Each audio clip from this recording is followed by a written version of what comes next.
الملايين في ميزانية الدولة، وتكون عندنا الجرأة لكي نقول كذلك. ثم بعد 20 سنة عدد الأطفال المولودين في المغرب خارج إطار الزواج باش يوصل ل 50% من جملة المواليد. تخيلوا معايا بأنه مغربي على كل جوج المغاربة مصاب بأمراض عقلية، يعني 48% من المغاربة مصابين بأمراض عقلية.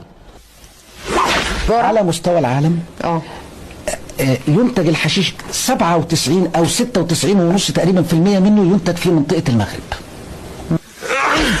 إلى نتيجة ديال أن المغاربة يعني بشكل عام هم أول شعب لا يمكن أن تثق به في العالم.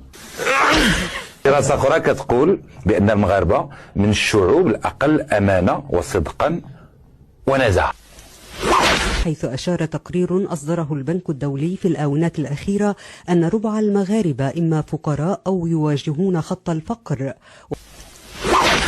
حسب الأرقام اللي عطات مندوبية التخطيط، مغربي من 150 كيسعى في الزنقة.